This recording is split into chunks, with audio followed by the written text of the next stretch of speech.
3 meses, mais ou menos, de peso estável, isso após pelo menos 1 ano, em média, né, após 12 meses do procedimento. Não é aconselhável, nem deve ser feita uma associação grande de cirurgias para se fazer uma cirurgia num paciente pós-bariátrico. Esse paciente ele tem que ser acompanhado, inclusive por toda a equipe, né, para que se mantenha esse resultado no longo prazo.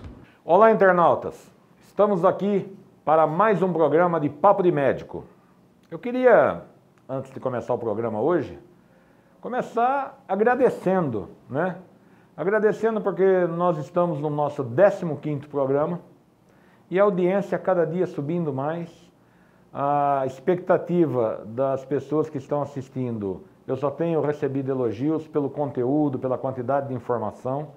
Esse programa é um programa capitaneado por mim, pelo Gutenberg, que ele tem a finalidade de trazer colegas médicos das mais diversas especialidades. Para quê?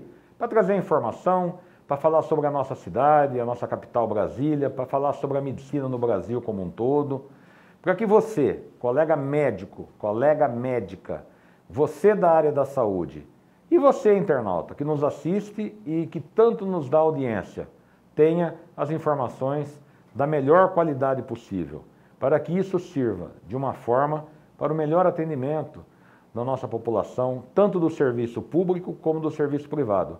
Mas eu não podia deixar de abrir o programa dessa forma, agradecendo, porque eu tenho encontrado os colegas por todos os cantos que eu vou aqui em Brasília e tem sido elogiado, os colegas querem contribuir com o programa e nós vamos gravar com todas as especialidades, com certeza, e depois com as áreas de atuação também. Então é um programa que veio para ficar, né?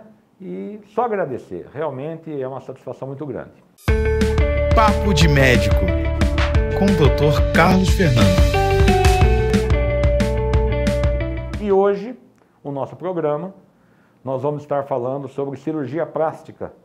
O que tem na cirurgia plástica em Brasília, o que tem no Brasil, que nível que nós estamos ao longo desse tempo todo, né, da especialidade, e trazer para vocês essas informações do ponto de vista mais refinado possível.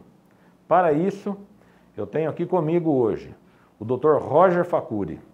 Dr. Roger é um amigo, é um colega, é um dos especialistas mais renomados de nossa cidade, tem a clínica Facuri e é formado em Uberaba, fez residência em cirurgia plástica em Uberaba e chegando em Brasília, por volta de 30 anos atrás, mas ele não é velho não, viu gente? Vocês vão ver que eu acho que ele se opera, está muito novo, daqui um pouquinho vai aparecer o rostinho dele aí, eu acho que o Roger, você está se operando, está muito novo, foi meu colega de faculdade, a gente formou na mesma faculdade, né?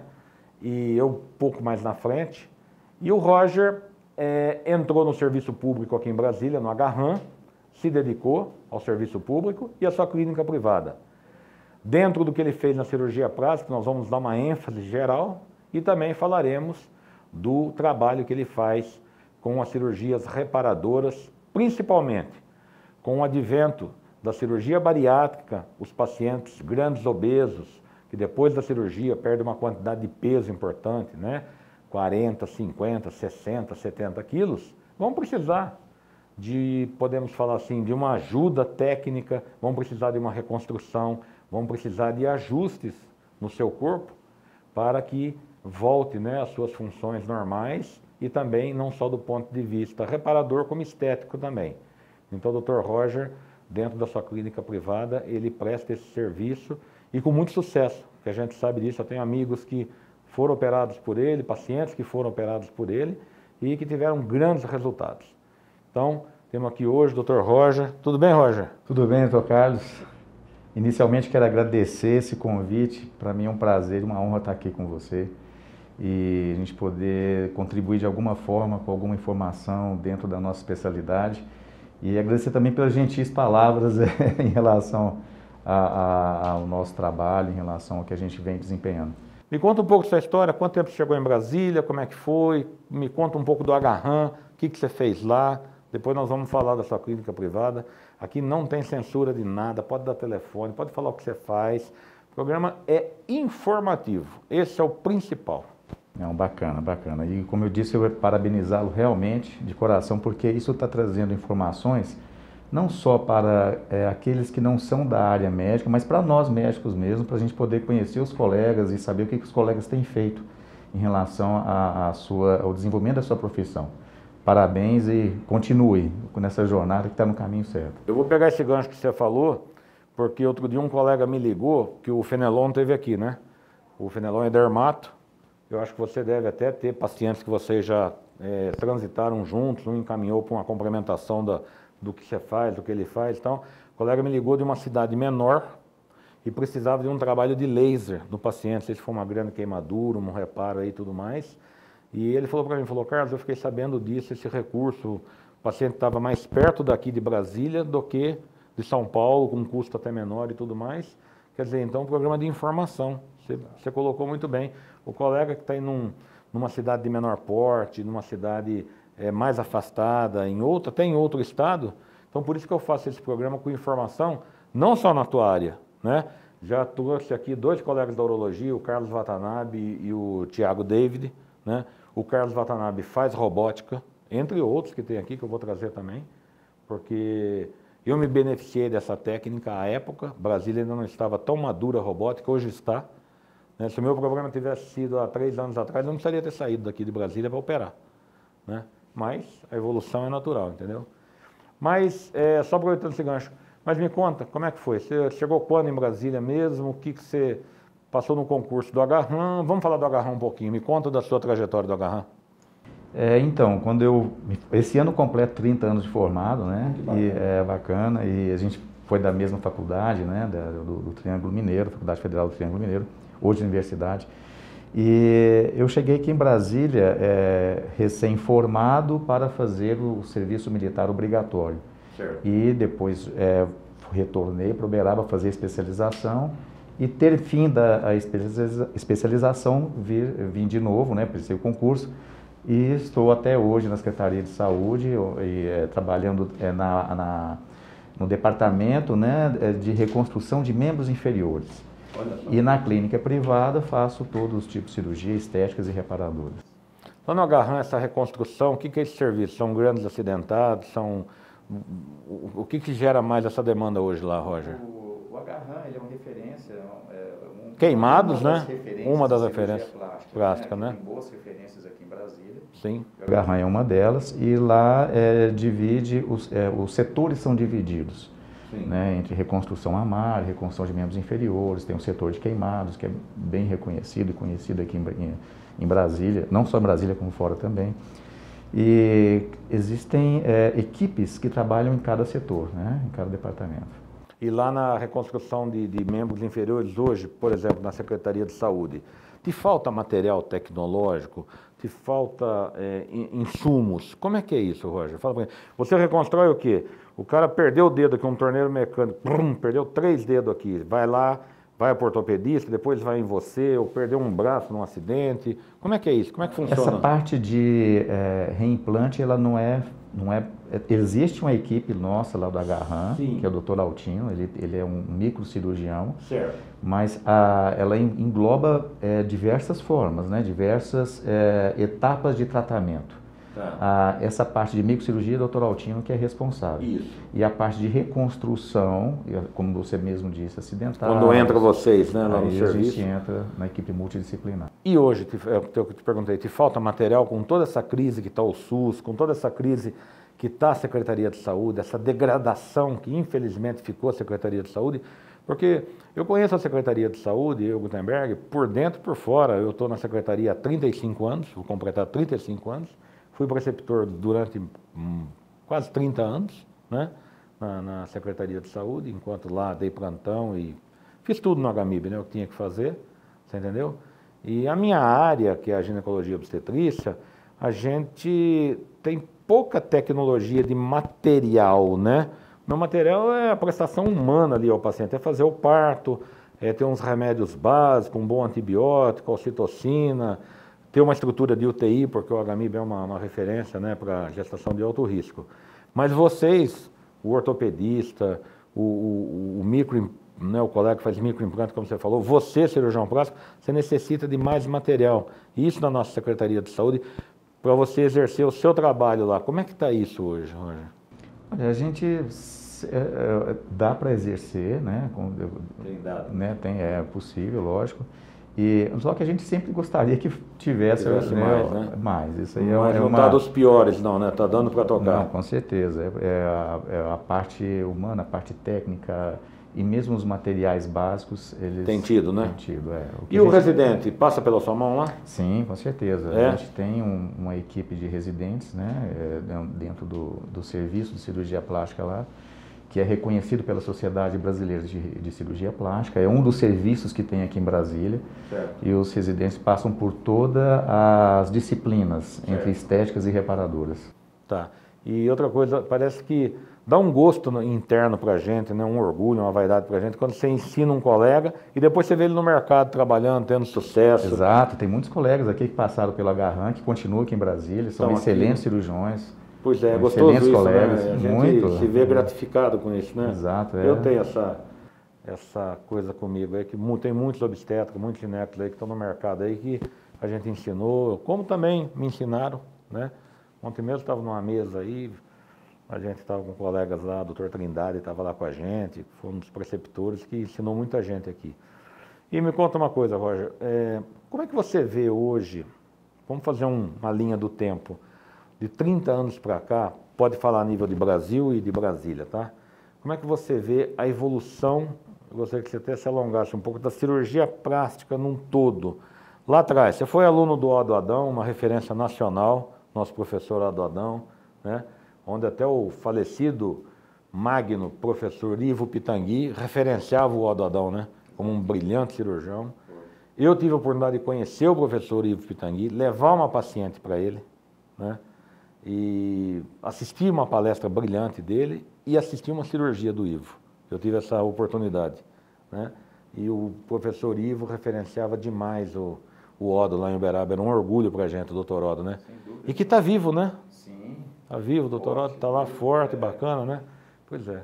Então, assim, me conta essa linha do tempo, a cirurgia plástica, do que quando você terminou sua residência, fez a sua vida profissional, o que mudou nesses 30 anos? O que favoreceu? Como que está isso? Brasil e Brasília. Exato. Carlos, a gente pode dizer, sem falsa modéstia, né, que a cirurgia plástica brasileira ela é muito respeitada mundialmente. E a gente tem a felicidade, né, ou teve e tem a felicidade de ter tido excelentes referências na cirurgia plástica, que trouxeram muita contribuição, com técnicas, com avanço cada vez mais, e isso é um contínuo, né? A cada congresso, a cada ano que passa, novidade sempre tem. Então, a evolução técnica e tecnológica da cirurgia plástica, ela sofreu um avanço incrível, realmente. Nesses 30 anos, principalmente, né? Tanto em materiais que surgiram, em coisas novas vão surgindo, né? Dentro das diversas áreas da cirurgia plástica, que vai desde um material de lipoaspiração, material de implantes, enfim, né? Isso aí vem acontecendo uma evolução contínua, né? Acho que não só na cirurgia plástica, mas em todas as áreas, né? Dentro da medicina principalmente. Hoje, vamos começar a dar alguns exemplos, né? Você pega a ortopedia, por exemplo, você tem um ortopedista que faz sua formação geral e só faz pé, membro, né? Você pega o colega, faz joelho. O outro faz quadril. Dentro da plástica hoje, vocês já estão muito divididos. Um só faz face, o outro faz só abdômen e mama, o outro só alguma coisa, ou ainda o cirurgião plástico, como num todo, ele está atuando, tanto ele faz uma mama, ele faz um abdômen. Como é que está isso dentro da especialidade a nível Brasília, a nível Brasil hoje? Você vai no oftalmologista hoje, o cara só faz retina, o outro só faz glaucoma, né? O outro só faz cirurgia de pálpebra e tal, o outro, né, se dividiu muito, né? Assim, e na prática, como é que está isso? Uma excelente pergunta e uma boa oportunidade para esclarecer alguns pontos. A cirurgia plástica, estética e reparadora, ela é indivisível. Então, na formação do cirurgião plástico, que passa por 2 anos de cirurgia geral e 3 anos de cirurgia plástica, o cirurgião plástico sai completo, né? Tanto na parte estética quanto na parte reparadora. Agora, existe as subespecialidades, né? Que dentro das diversas áreas, diversas áreas de atuação dentro da cirurgia plástica, existem algumas subespecialidades em que o cirurgião em que há necessidade desse aprimoramento técnico, e também existe o que, às vezes, algum cirurgião que tem preferência por desempenhar algum tipo de procedimento em que ele se sente mais confortável. Isso também pode acontecer e vai depender, é muito individual. Mas na formação do cirurgião plástico, ela é completa, tanto na estética quanto na reparadora. Roger, as residências no Brasil hoje, elas formam o cirurgião nesse conteúdo todo? Como que está hoje, não precisa ser número específico, mas o número de vagas, o número de procura hoje, e se eu fizer uma residência no Agarram, ou fizer na Santa Casa, no serviço do Ivo, ou fizer na Beneficência Portuguesa, lá com a Vera Cardim, por exemplo, outros nomes que eu poderia te dar aqui, eu vou ter tudo no serviço, como você falou, nessa formação geral? Como é que está isso? Eu não tenho números, mas dentro quando um serviço ele é credenciado pela Sociedade Brasileira de Cirurgia Plástica, ele passa por um monitoramento por equipes, no qual elas fazem uma vistoria contínua. Um padrão de qualidade do MEC, né? Um padrão de qualidade do MEC e da Sociedade Brasileira de Cirurgia Plástica. Certo. Esse tipo de avaliação, ela avalia não só o serviço, mas como o residente como um todo. Certo. E aí, nesse conjunto, que avalia se o serviço é bom. Logicamente, tem serviços que eles têm uma prioridade, ou o forte dele por algum segmento da cirurgia plástica. Isso aí, às vezes, acontece dentro de um serviço do outro, mas, no geral, basicamente, o residente passa por todas as áreas. Então, por exemplo, lá do serviço de Uberaba, onde você fez, talvez você não viu queimados como você viu aqui no Agarram, mas você viu alguma coisa lá? Não, lá tinha um serviço excelente de queimados. Tinha, né? Sim, ainda tem, né? Ainda tem, né? Ainda tem, né? Lá o serviço nosso lá, que é credenciado pelo MEC, um hospital público, então, nesse tipo de serviço, a gente consegue abranger todas as áreas. Tá. Hoje, Brasília, por exemplo, os cirurgiões plásticos que atuam, eu não sei se você tem um número de colegas aqui hoje que estão no mercado? Na faixa de 250, mais ou menos. Colegas estão no mercado hoje, mais ou menos isso.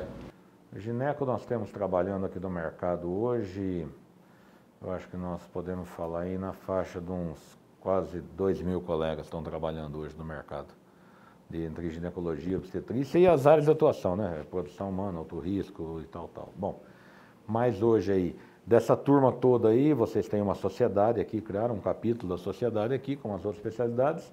A turma que dividiu mais um pouco, ou a turma está mais geral? A turma faz um tudo ainda, ou tem muita, já segmentou bastante? Como é que está isso? Em relação a procedimentos? O que faz, por exemplo? Como é que você vê isso, esse mercado hoje aqui em Brasília? Como você falou, tem gente que se dedica mais a uma área, né? Mas, no geral, você lá no teu consultório hoje, os colegas estão fazendo tudo, faz uma rinoplastia, faz uma prótese de mama, uma mamoplastia, faz um abdômen, faz uma lipo, está mais todo mundo fazendo? Eu acredito que sim, porque são áreas dentro são procedimentos dentro da área da cirurgia plástica que o cirurgião plástico se sente confortável para desempenhar. Confortável em desempenhar, né? Então eu acredito que todos estão desempenhando esses procedimentos com muita tranquilidade. Bom, estamos aqui com o Dr. Roger. E agora nós demos uma passada aí na cirurgia geral, um avanço tecnológico muito grande, né? Temos uma qualidade muito boa dos nossos colegas em Brasília, né? Agora, Roger, especificamente, vamos entrar numa coisa que você está fazendo no seu consultório, além do geral, como você me falou. A cirurgia da redução de estômago, o tratamento da obesidade, você pega pacientes, né? 150, 180, 160 quilos, né? Que tiveram esse desenvolvimento, esse problema metabólico por várias causas, em que ele vai num cirurgião, num gastro, vai no endócrino, ele está com essa comorbidade, muitas vezes com hipertensão, com diabetes, com apneia do sono, com uma série de fatores que a obesidade mórbida traz, ou às vezes nem até tanto isso, né? Às vezes até paciente com menos. Faz a tua cirurgia. E aí a grande preocupação e o que vai acontecer, porque não tem como, né? A paciente, eu como ginecologista, tive muitas pacientes obesas, e aí ela falou, doutor Carlos, eu vou me operar, mas depois vai cair as pelancas, vai cair tudo. É um termo popular que elas usam, né? O homem também, né? Mas no meu caso eu atendia as mulheres. E aí chega o momento da reconstrução de você. O que é que o cirurgião plástico dá para esse paciente? Como que ele aborda? É numa etapa só, que às vezes tira aquele abdômen invental que fica, aquela pelanca do braço, aquela pelanca das pernas, o culote na mulher que incomoda muito. Aí eu queria que você fazendo isso, como você tem feito, quem tem acompanhado, tem visto, excelente resultado seu. Conta para nós, o que você faz com essa paciente? Ela vem antes de contar que vai operar, ela chega depois, você integra com a equipe que vai fazer a cirurgia bariátrica, com quanto tempo pós-cirúrgico esse paciente chega nessa condição anatômica para uma reconstrução na plástica? Não, excelente oportunidade para esclarecer também esse ponto, né, do pós-bariátrico. Conta tudo aí para nós. Exato. Os nossos internautas, que aqui tem o teu colega médico, tem um colega que, como eu, o ginecologista do consultório, eu vou ficar informado para mim falar para a minha paciente, né? E muitos que estarão assistindo, e o nosso público, além da área médica, que assiste o nosso programa. Exato. É como você mesmo falou, há essa necessidade de uma integração de uma equipe multidisciplinar, principalmente que esse paciente pós-bariátrico, ele chega para a gente geralmente depois de haver uma liberação do cirurgião bariátrico. Certo.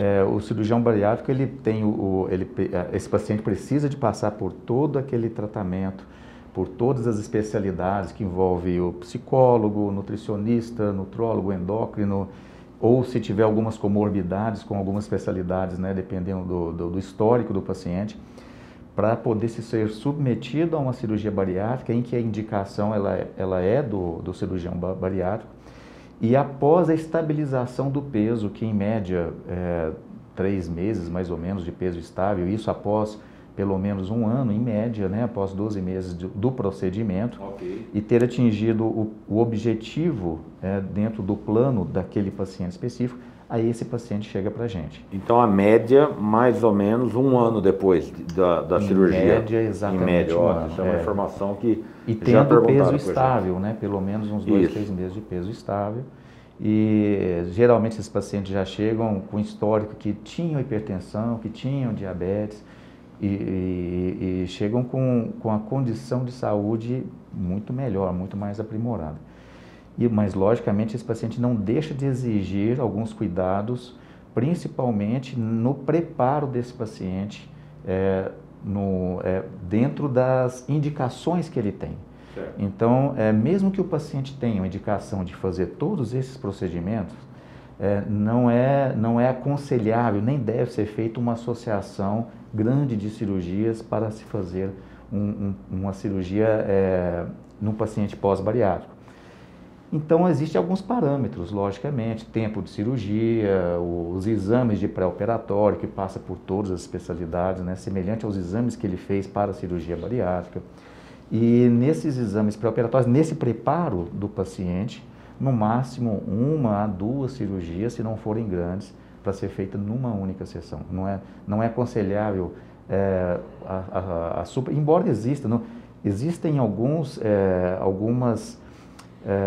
estudos que, dependendo das equipes, pode ser feita mais de um procedimento ou 2 procedimentos numa única etapa. Aí vai depender da equipe, do cirurgião e de cada paciente. Então, hoje você tem mais ou menos um peso estabelecido. Como tem o índice de massa corpórea da indicação da cirurgia, da bariátrica, você tem lá um índice de massa corpórea, você tem as comorbidades e tudo mais. Você pode pegar um paciente hipertenso, tem apneia, tem diabetes, deveria pesar 55 quilos, está pesando 70. Porra, se eu jogar numa dieta, ele perder 15 quilos, ele vai melhorar. Então esse paciente não vai para a cirurgia bariátrica. Porra, uma loucura isso. Ponto. Mas esse paciente com essa comorbidade, ele estiver pesando 125, 130 quilos e não consegue perder peso, viu que não dá mesmo, ele vai para a bariátrica. Hoje esse paciente que vem para você, porque eu sei que você opera grandes ex-obesos, né? E aí traz aquele abdômen avental, traz aquele culote, a mulher principalmente, traz a ptose da mama e tudo mais. Geralmente é uma cirurgia, pelo que você está me explicando para nós aqui, de repente se torna 2 ou 3 cirurgias necessárias às vezes, esse grande obeso. Exato, A minha preferência é por fazer cirurgias seriadas. Sim. E fazer 1 a 2 cirurgias no máximo.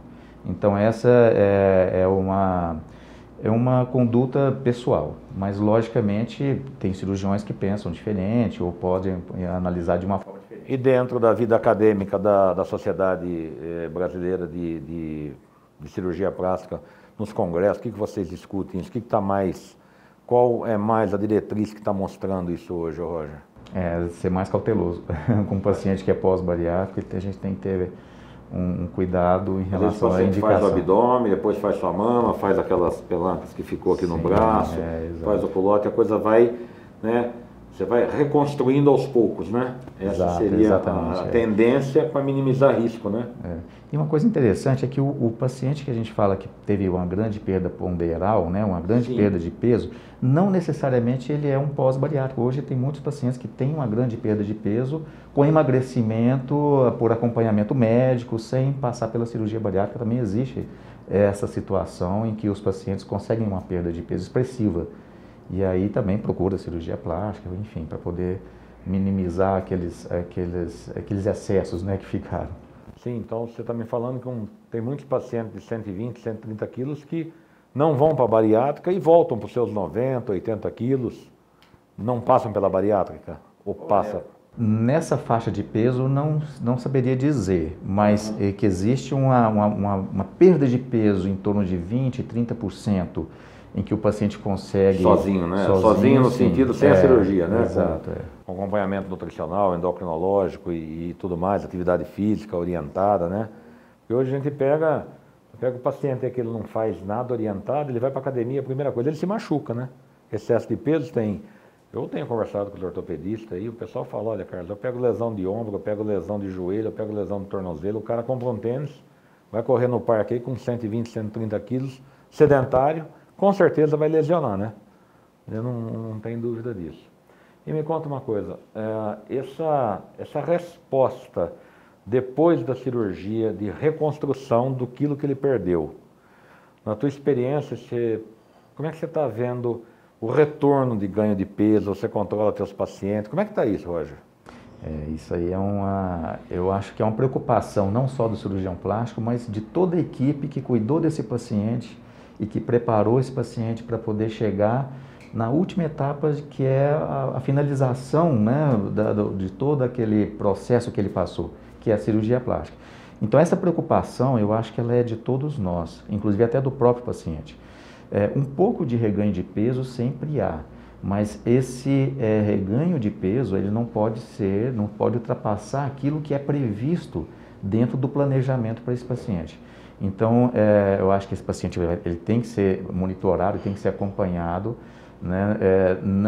A finalização de um procedimento não quer dizer que ele finalizou como paciente. Esse paciente ele tem que ser acompanhado, inclusive por toda a equipe, né? Para que se mantenha esse resultado no longo prazo. Porque se deixar, né?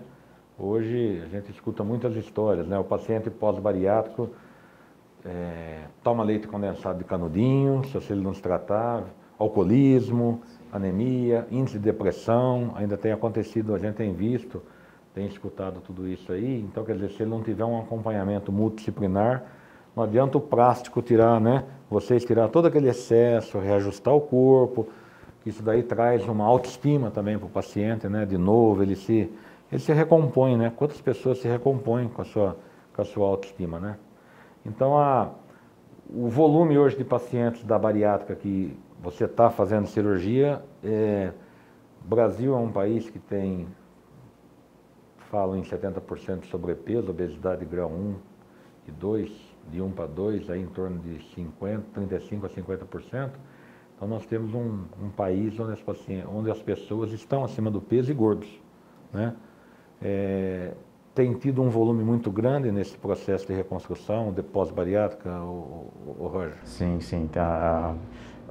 A gente nota que ao longo do tempo existe uma procura maior por esses tipos de pacientes, né, por esse tipo de pacientes que sofreram uma grande perda de peso, né, principalmente que passaram pela cirurgia bariátrica e ao longo do tempo esse tipo de paciente realmente teve um incremento, né, no número de pessoas que tem essa indicação.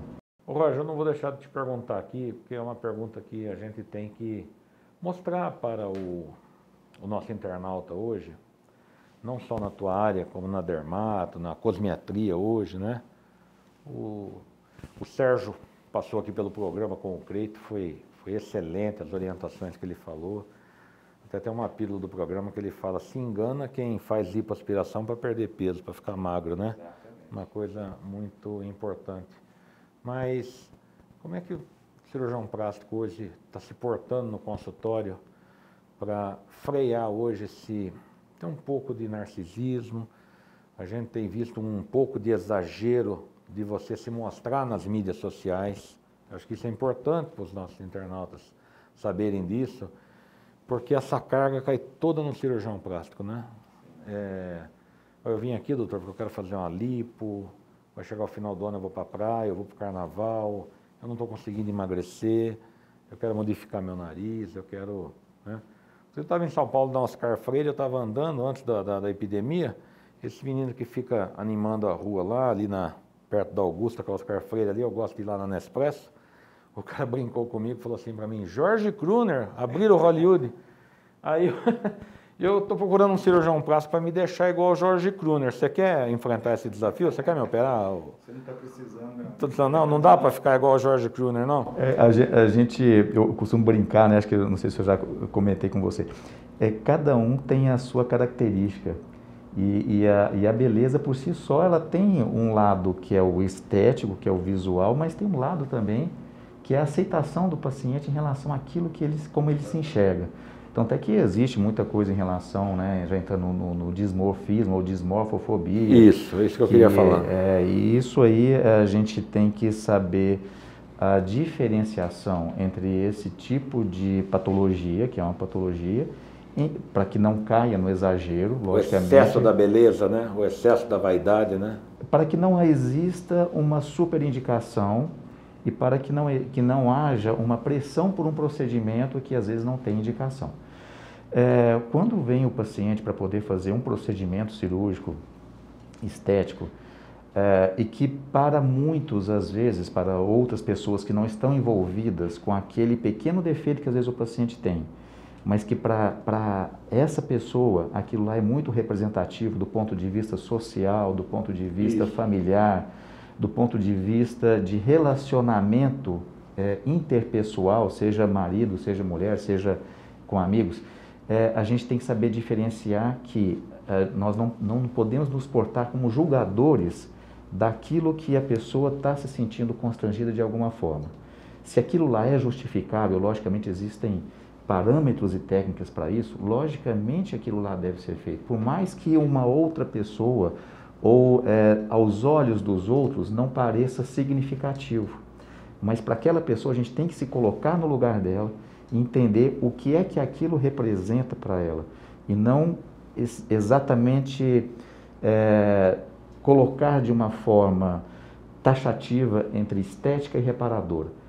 Para a pessoa, às vezes uma lipoaspiração num segmento que para ela constrange frequentar um clube de campo, uma praia, alguma coisa, para aquela pessoa é muito representativo, para a outra vai ser uma simples estética.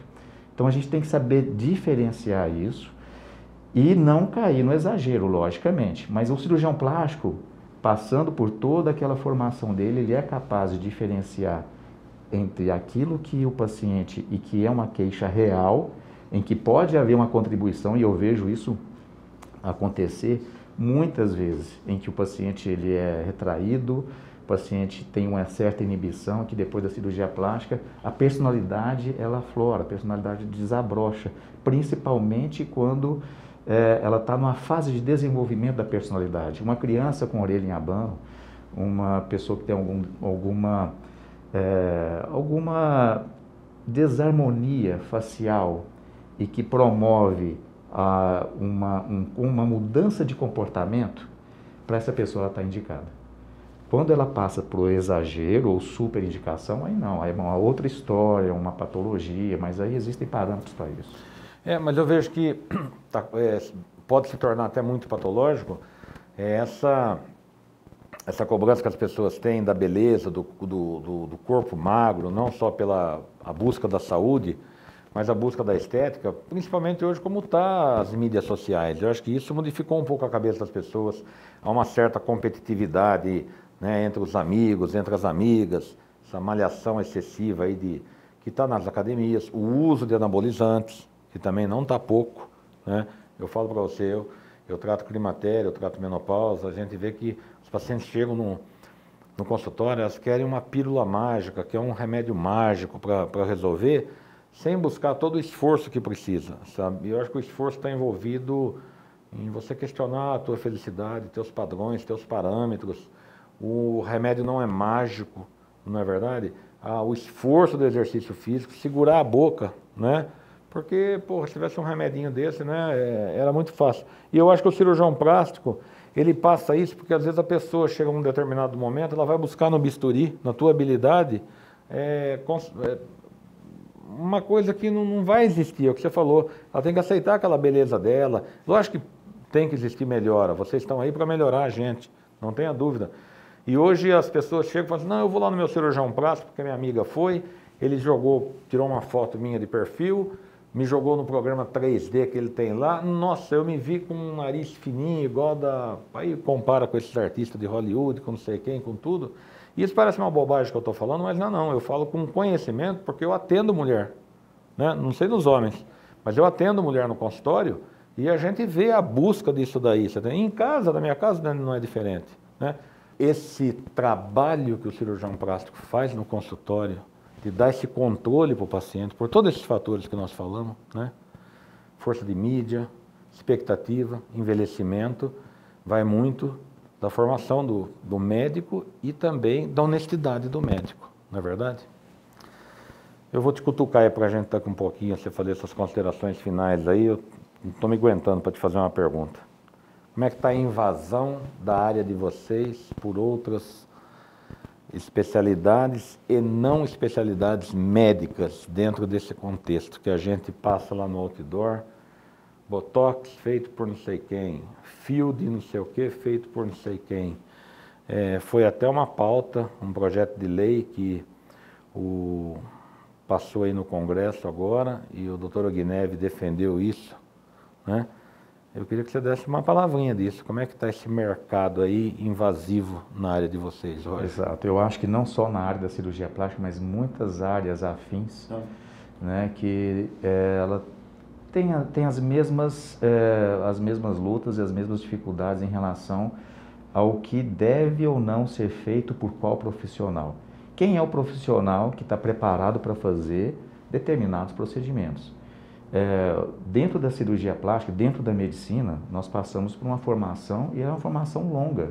E ela é longa, não é por acaso. São 6 anos de medicina, então dentro da sua especialização, como você fez, subespecialização dentro da nossa área da mesma forma. Ao longo, no mínimo 11 anos para você se preparar para fazer um procedimento. O que a gente considera é que passado esse período, você se sente minimamente habilitado a fazer alguns procedimentos e mesmo assim com riscos, lógico. O risco é inerente à nossa profissão. O nosso receio é até onde pode ser feito um procedimento por um não especialista sem colocar em risco, não vou dizer só a vida do paciente, mas como um todo.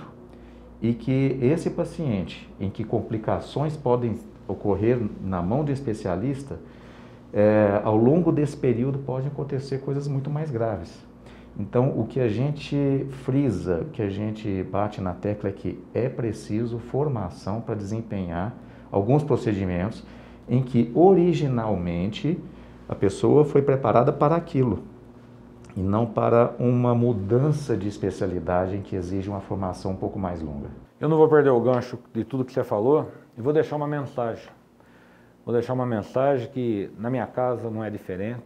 Vou deixar uma mensagem para você, internauta, para você, colega da área da saúde, para você que está nos assistindo. Às vezes é preferível não fazer do que fazer com quem não sabe ou com quem não está qualificado. Procure informar do seu médico, entre no site, entre no Google, nesses programas que tem hoje que dão notas de avaliação para a gente. Você vai operar de cirurgia plástica? Ah, gostou do programa? Procura saber quem é o Dr. Roger.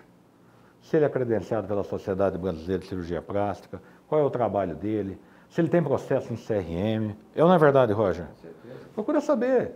E seja quem for, não vai aí só pelas propagandas que tem aí, pelo custo, às vezes, de um procedimento mais barato, que vai estar na mão de pessoas não preparadas. O programa tem essa função de esclarecer para você isso. Talvez o colega médico que está assistindo, poxa, é tão básico isso, básico para nós que somos da área, não é verdade? Agora, para o colega, para o internauta que está aí de outra área, às vezes é de fundamental importância a gente dar esse alerta para que você não se entregue a profissionais não qualificados, que não é da área, né? Então, para isso, hoje tem uma gama de informação, a internet está aí para isso e tudo mais. Busque o profissional qualificado. Não tenha receio de pesquisar, não é verdade, Roger? O ponto, a palavra-chave nisso é qualificação. Qualificação, claro. E o resultado, né? A busca por informação. Por informação. A pessoa procure saber com quem você está fazendo. Bem, Roger, tá chegando perguntas aí, agora eu gostaria que você fizesse suas considerações finais. Deixa seu e-mail, deixa seu Instagram, deixa o telefone da sua clínica, deixa aí se o pessoal quiser fazer pergunta para você responder, fique à vontade, o tempo é seu, o que você quiser deixar aqui no nosso programa, aqui no Papo de Médico aqui, como para te achar, para te procurar, se você quiser, fica à vontade aí. Se não quiser deixar nada, também eu deixo, não tem problema não, mas se quiser, deixa tudo aí, Facebook, né? A minha produção. Eu quero te agradecer por essa oportunidade. Isso aí agrega muito dentro da nossa área de atuação como médico, né? O nosso local de representação. Nós estamos muito bem representados. Obrigado. E o que eu tenho para agradecer e que você continue esse bom trabalho de trazer informação para os colegas, para os médicos e não médicos. Esse é um, vamos falar assim, é uma ferramenta do sindicato, o Papo de Médico, né? Nós temos aqui todo um trabalho, nós temos assessoria jurídica, contábil, a luta do médico no dia a dia, a ida ao colega da medicina suplementar para tratar qualquer assunto que ele precisa, né? O Papo de Médico é uma ferramenta, mais uma ferramenta que o Eu Gutenberg, a gente bolou aqui e graças a Deus está indo muito bem. Então você, internauta, você, colega médico, você, colega médica, você, meu internauta da área da saúde, você, meu internauta de todas as áreas. Hoje tivemos o prazer de entrevistar o Dr. Roger Facuri, cirurgião plástico, um dos brilhantes colegas que nós temos da nossa cidade, com uma larga experiência, excelentes resultados ao longo dos seus 30 anos de profissão, né? E ele está aí, para aquilo que você precisar, para aquilo que você tiver dúvida. Você não deixou seu... Não é difícil localizar a gente, não. Não é difícil, né? Só a Clínica Facuri, é isso? É. E aí você tem Instagram também? Tem também. Você tem? Só entrar lá no Instagram? É só entrar no Instagram. Pronto. E você vai responder as perguntas que vier? Claro. Pode? Estou à disposição. O Dr. Roger está à disposição. E que essa especialidade cresça cada vez mais, que possa nos ajudar tanto da forma reparadora como da forma estética, dentro de um bom senso, dentro de um consenso. Ok? Te agradeço. Roger, prazer estar aqui, pelo seu tempo, viu, bicho? Você veio aqui. Eu que agradeço. Dedicou aqui pra gente nossos estudos aqui, tá bom? Viu? E um abraço a todos. Muito obrigado e estaremos entrevistando os nossos colegas das demais diversas especialidades, tá? Muito obrigado.